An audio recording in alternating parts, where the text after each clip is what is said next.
Hey everyone, welcome back to Birds of a Feather Talk Together. We're down this week, but don't worry, we've got an oldie but a goodie lined up for you. We're revisiting our episode on the brown-headed cowbird, and trust me, this one's a wild ride. Did you know cowbirds don't build their own nests, but instead lay their eggs in other birds' nests and let them do the parenting? Even birds that aren't even close in size will get stuck raising the chicks of a brown-headed cowbird. It's insane. So enjoy this one because it's weird. Okay, go grab your binoculars and let's get into it.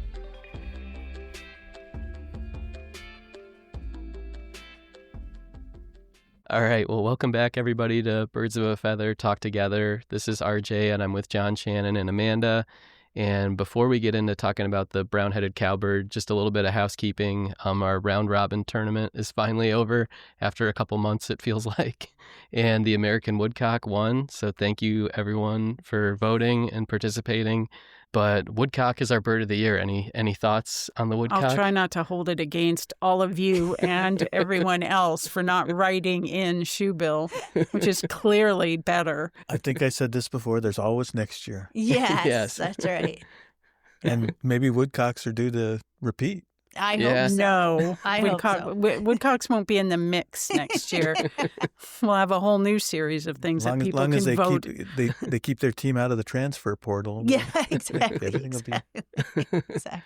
Well, I went back and listened to the episode, and I totally forgot you had talked about how there are woodcock that are already arriving with like an egg inside of them before they get to the breeding grounds. And I totally forgot about that and thought that was really fascinating. I didn't say they weren't cool. They're just not coolest. I mean, it's a great example of things that we wouldn't know if we didn't have collections. And so they come in from the window kills, and we can, as we're prepping the specimens, we can assess the reproductive condition. And so that's how they figured that out. It's a really an interesting aspect of their biology, for sure. Wow. What does it mean that they're breeding before they get to their breeding grounds? Well, it just means that, well, what it means overall is an interesting question, but I think it's the opportunity presents itself, and so they're definitely mating and showing up with shelled eggs, and I guess from an evolutionary standpoint, maybe what it implies is that that's a strategy that actually has some benefit. I don't really know what it is. I mean, I guess it gets you to be laying your eggs earlier on than maybe some of the birds that are waiting to mate until they get all the way up. But those are interesting questions that you really need to have more scientific data on. It defies what we know about migration biology, that the only extra weight you want to have is fat to fuel your migration. But so you're migrating with a weight in you, a fully shelled egg, which is interesting. And I always looked at it slightly differently, and that is when we try to assess how far individuals move from where they're born to where they reproduce, these things tell us something about the population structure of populations. And you go there, and if you're going to sample individuals, you're assuming that the mate is in that area, right? But if that mate that you're together with on the breeding grounds, so they, have sex, develop a baby in that egg, and then the male goes to somewhere else from the female, that gene flow is not happening on the breeding grounds. That gene flow is happening on the wintering grounds. And so it can really mess up how you look at population biology and genetic differentiation. That's a whole variable that's we don't usually calculate into trying to understand the population dynamics of birds. And so you could misinterpret a whole bunch of genetic data if you didn't know that natural history fact. So it is pretty interesting. It's a way of saying there's almost certainly a dissertation for somebody in some of the sampling that's sitting in the museum. Yeah. What enables an individual to do that? Is there something superior about them, or is it easier for woodcocks to migrate? Either such that it's not so devastating to an individual to fly. What percentage of the population actually does that? We don't know any of those things. Have there been a lot of woodcock that have been added to the collection this migration season? Oh, that's an interesting question. I would say there almost always are.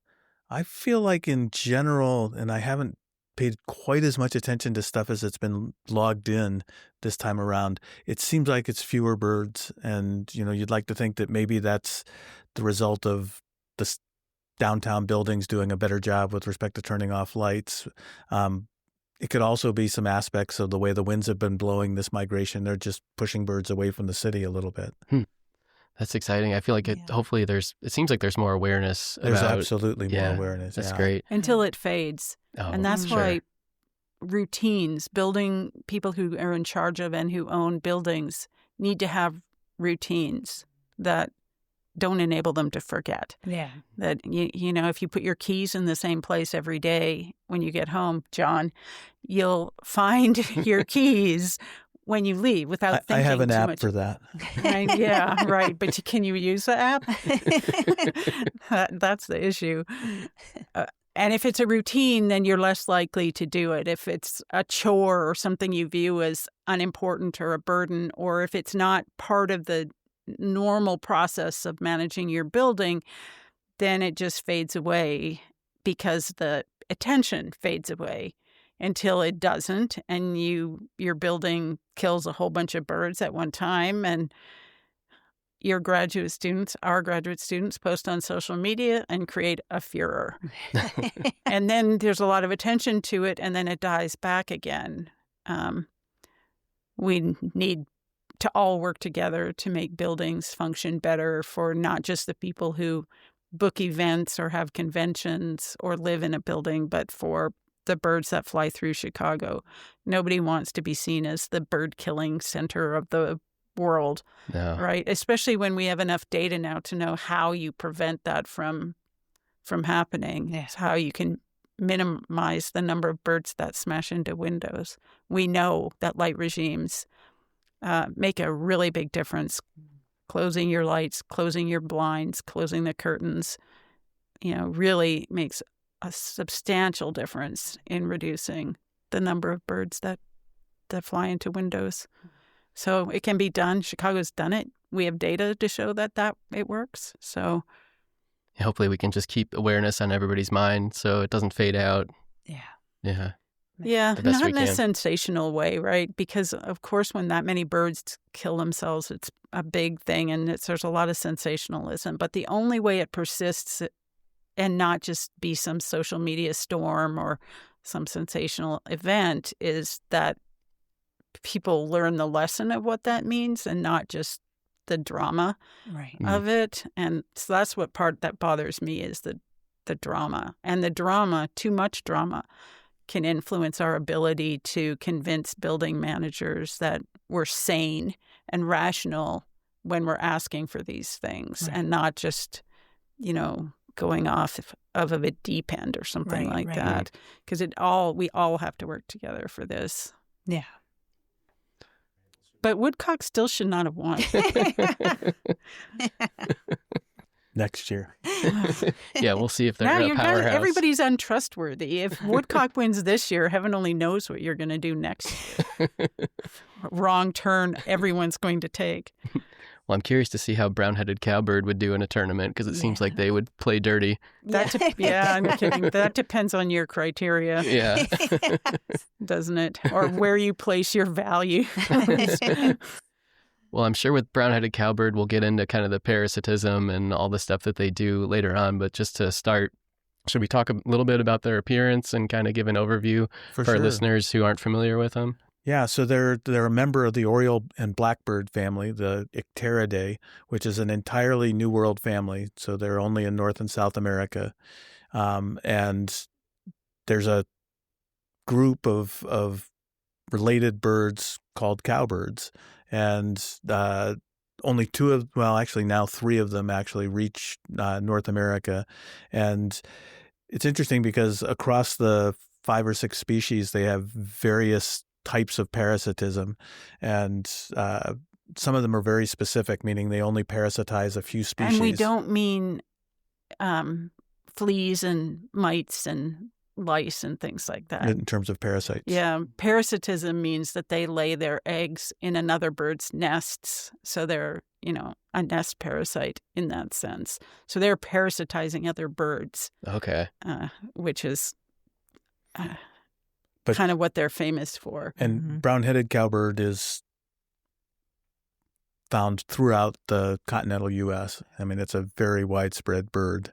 And so they're something that people should definitely be aware of. They have a really neat liquid call that they give, and so they're just something. And then they have a trill that they give too, and they're one of the first birds that shows up of the migrants in the spring, and immediately they start moving around the landscape, and it's clear that they're just looking for birds to follow around. So they're really common at people's feeders at this time of year.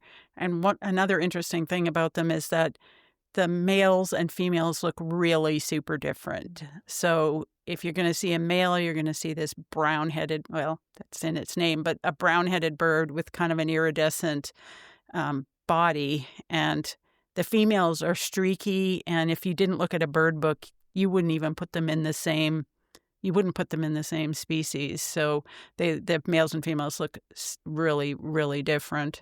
We've been noticing them around the neighborhood, and we think the males are just like kind of weird looking. Like it's like the black and the brown really kind of clash.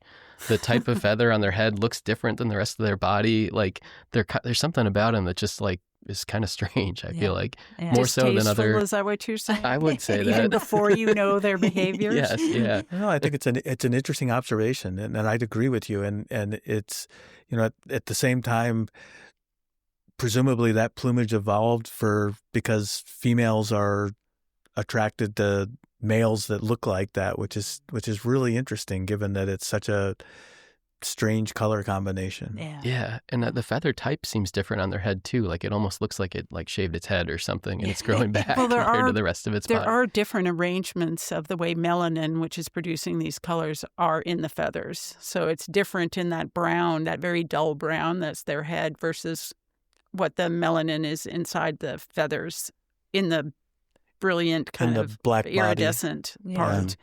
Okay. So yeah, they do have different internal bits of their feathers or different internal arrangements of those things. Okay. Huh. And why are they called cowbirds? Yeah, that's a good question. So the history of these birds is they were mostly a plains bird, and cow is, I think, essentially referring to bison. They probably hung around bison historically, and then as there were cattle drives, they were probably around the cattle too. I think, when I was doing research, it looks like they were, their common name was given in 1839 because they were near cows. That's a change in their distribution. When we started changing a lot of the landscape, they became more common. And then I got interested in who described them and why. And apparently they were described by Comte de Buffon in 1775. And he was a French naturalist that Ernst Mayr called the father of all thought in natural history in the 17th century. I guess 18th century. And he was one of the first naturalists to recognize ecological succession. And for me, the most interesting thing is he was forced by the theology committee of the University of Paris to recant his geologic theories and animal evolution theories because they contradicted biblical creation stories. So, that's not very nice. Yeah. But, it was uncommon. So we always think the things that we experience today are now things. But, in reality, almost everything we experience, other people have experienced in the past, including persecution for thinking that evolution by natural selection is, one of the mechanisms that produces diversity. So you'd like to think that would go away because we have a lot of evidence that evolution is real. Yeah. This is not an artificial phenomenon. This is not made up by scientists. There's plenty of evidence for evolution. So getting into the parasitism then, so they lay their eggs in other birds' nests. So do do they not build nests at all? They don't. Oh, wow. Yeah. So it's So they- 100% Yep. just laying their eggs in other birds' Yep. nests. And if you think about it, there are all kinds of aspects of doing this which become really strange. So one is they lay their eggs in lots of different birds' nests, and that means that these chicks are being reared by non-conspecific parents in a situation where they have to, they have some very good capabilities to outcompete the birds that are in the nest with them. But at the same time, then they have to figure out that they're brown-headed cowbirds after the fact. And Yeah. that's really kind of amazing. Yes. Well, we're going to tell you some things about cowbirds that won't make you like them very much. And because I like words, I had to look up what mollythrush, which is the genus name of this bird, means, and it means struggle or battle, and sire and impregnate. So I thought that was hilarious. And adder means adder. It means dull, kind of dull black. So there you go. That's cool. Even their name is kind of interesting. Yeah. I just, you guys have said you've noticed them in the neighborhood, and they're kind of fascinating to watch Yeah. do what they're doing. Mhm. Yeah. So they've used 220 different species in their nests. Everything from, and get this, a hummingbird. Mhm. What? we were I know. we were to joking a about falcon that. or a hawk or Oh, some no kind of. way. I'll Yeah. bet that So- wasn't successful, but I don't know. yeah, I was in Perkins Woods up in Evanston on a Wednesday evening, and I heard something. I looked up, and there was a male brown-headed cowbird, and he flew off, and suddenly I realized there was another bird there, and it was a female, and she started wiggling, and then she dropped down a foot, and I thought, uh-oh, something's weird is different about this.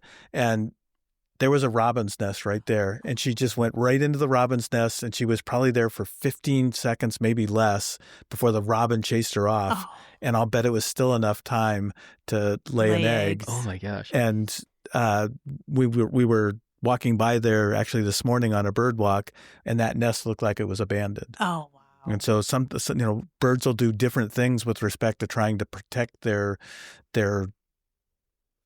nesting effort in terms of when a cowbird parasitizes them. But it's an amazing strategy because a lot of these species don't recognize them. Well, they also lay 40 eggs, the female does. So think about that. That's a lot more than the average, even if you re-nest several times. Yeah.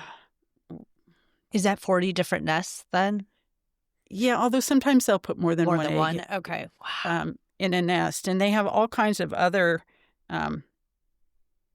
knock-on effects of doing that. So they've evolved to have their incubation periods shorter so that their eggs will hatch first, which means that the parents who are programmed to feed, hormonally programmed to feed, will feed this giant thing that's often bigger than them, will feed them to the detriment of their own biologically related progeny. So, and then because they're so loud, and the other babies are so loud because they're starving, it means you're attracting all kinds of attention to yourself, and it increases nest predation. So interesting. if you're making a lot of noise, it's basically a call to say, yeah, come over here. I have some helpless things here that are going to be tasty. But you had mentioned evolution early on in the discussion, and I every time I think about brown-headed cowbirds, they're just this fascinating anomaly of coming up with a whole bunch of evolutionary traits that just seem counterintuitive to actually get evolved in a species like this. Yeah. Yeah. Yeah. It's crazy the variety of different birds that they do lay their eggs in. You said over like 220. Yeah. Like, is there? I mean, do doesn't seem like they really lean towards like one species more than the other. It's just kind of wherever they can. There are some find. species, though, that they nest in that really have significant population problems because of it. You know, I like bluebirds, and they're devastating to bluebird populations. Cowbirds are. And there's several other species, one of which we're going to talk about, the Kirtland's warbler, where that was a really important factor in their decline, and then in how populations recovered of that bird. So they have a pretty dramatic effect. They lower reproductive success of the species, the individuals that they put their eggs in. And there have been a lot of strategies that the hosts have evolved to kind of figure this out. You know, some dump eggs, they'll dump a big egg out. But then again, some cowbird babies dump out the eggs of the host. Gosh. Get rid of the competition for food. Gosh, that's crazy. So, the whole thing is it's worse than a soap opera. Yeah. And I mean, you guys see them in your neighborhoods. They've adapted well to urban, semi-urban landscapes, and I think part of that is nests are easy to find. And one of the things about brown-headed cowbird is Eastern North America was largely forested, and they tend not to be in big tracts of forest. And so they really benefited from habitat fragmentation as Europeans were moving westward and expanded their range and found a whole bunch of new species that they could potentially parasitize as a result. Wow. So there's a lot of creativity that host birds have had in response, including if you see the cowbird egg, they'll build another nest on top, and that kills the cowbird egg. Okay. So, hosts aren't defenseless, but it takes a lot to outcompete something that's evolved to sneakily, stealthily drop an egg in your nest when you are hormonally programmed to look after whatever's in that nest. And there are images online and videos online of these tiny little warblers feeding a cowbird baby. Sometimes the cowbird babies barely fit in the nest. They're so big that they're just like bursting out of the nest. And there's this little tiny warbler feeding these big giant cowbird babies. That's crazy. And then they have to go to cowbird school and learn how to be a cowbird. Yeah. Shannon, what you're saying, I was wondering, I think, John, when you brought up mating, I was wondering, I don't know how birds know what they look like, but I imagine we know what we look like because we have mirrors but I imagine a baby bird could see its nest mates and think, that's what I look like. Yeah, but they don't seem to do that because they have innate abilities to get at least partway through what it means to be a cowbird. Okay. So if they're deprived, there's a lot of cowbirds too, so it's not like there are not opportunities for them to hear a cowbird and understand with their innate abilities that that's what I'm supposed to sound like. That's who I am. Okay. So they learn quickly, and so they're often called mafia birds because they will return to the nest. If you're a host and you throw at one of their eggs, they often return to the same nest and kill. They ransack the nest and kill the eggs or babies that are in there. Oh, I mean, my that gosh. is not very nice. So they'll lay the egg and then they hang out and monitor and make sure that apparently they revisit nests. Oh my gosh. So if they come by and see that their egg isn't the female, if they come by and see that the egg isn't still there, they get mad and lose their minds. Figuring all this out has been a real fascination for a whole bunch of cowbird biologists. So there's a community out there that is across the country looked into this, various questions about how some of this stuff works. And I think there's still some mysteries there. So, Amanda, I don't fully know how these birds figure out they're cowbirds. You'll and it's even, as the cowbirds begin to get older at the end of the breeding season, they're just they start hanging out in places like cemeteries and parks and things.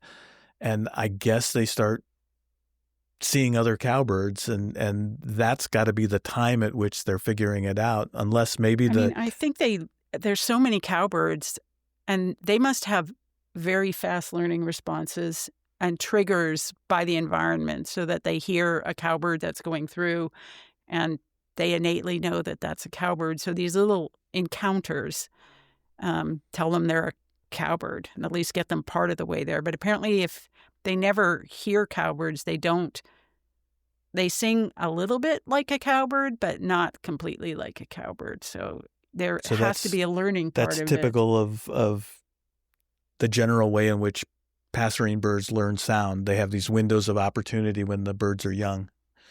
I didn't know that. That's interesting.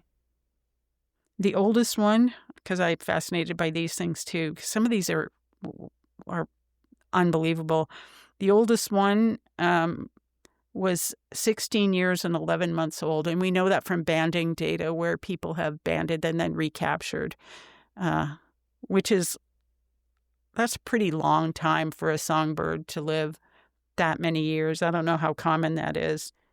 And think about that times 40 eggs a year or whatever. Yeah, right. Yeah. That's a lot of reproductive success. Yeah. Again. Or it's a lot of slop, right? So Yeah, if they it's a lay lot that of- many eggs and only 5 of them produce viable young, that's better reproductive output than most songbirds would have. Right. If you lay 4 eggs, you'd be pretty lucky if all 4 survived to any way into adulthood, or because this is going to sound mean, but what matters from an evolutionary perspective is how many genes you put in the next generation. So that loss is a loss of your fitness, biological fitness. So there's reasons to protect your nest, not because they love their babies. This is not what it is. I know that sounds mean, but it's because they're protecting their genetic legacies. Yeah. Well, I think we're getting close on time. Is there anything else cowbird related we want to touch on? Well, just to say that, again, they're migratory. So they're here in the breeding season in Chicago, and then they move south and they'll live in these gigantic roosts in the wintering range down in the southern part of the U.S. But the southern U.S. ones don't migrate, right? Right. They're ones that sedentary. actually, that are actually around year round. So in the wintertime, in the southern parts of the U.S., you can have both migratory birds and resident birds in the same big, giant, and we're talking giant roosts of these birds, like thousands and thousands, maybe tens of thousands of birds. Up to several million, yeah. And is it all kinds of blackbirds then in the roost? Or a lot of times it's not restricted just to cowbirds. That's commonplace to have grackles and red-winged blackbirds and yeah. And they don't identify them as a nuisance when they're all roosting. It's just when they're I think that's a really nesting. interesting question. I've always wondered about sort of how those roosts actually shake out with respect to dominance hierarchies and things like that. But I guess it's like anything, safety in numbers. Yeah, and different in the breeding versus non-breeding season. So those territoriality displays and urges, that might not be such a driving factor in the winter when they're not protecting territories or defending territories or trying to attract a mate.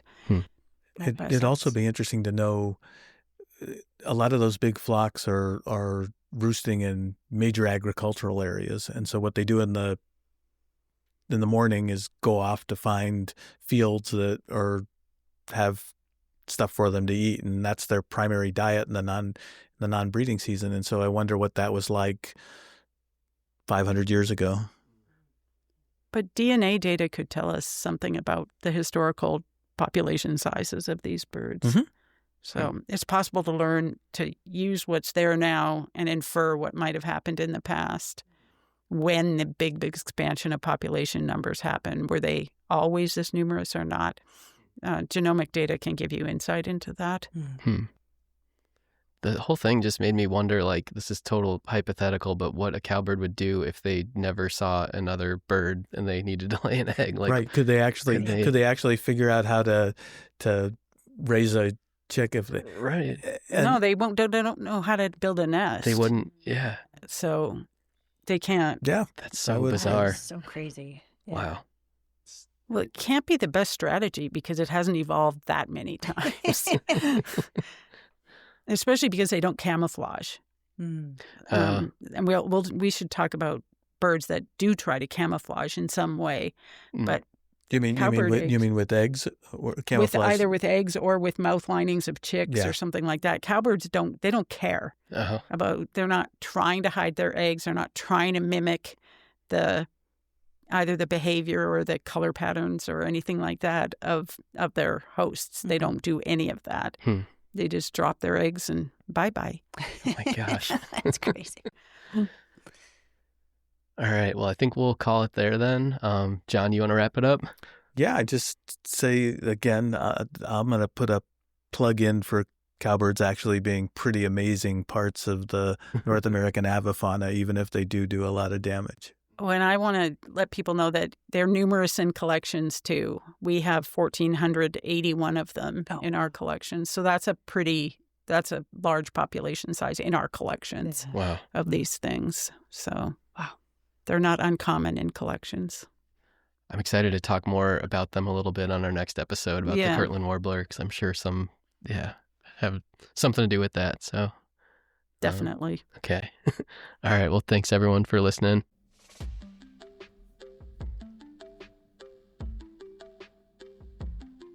Thank you to everyone for listening.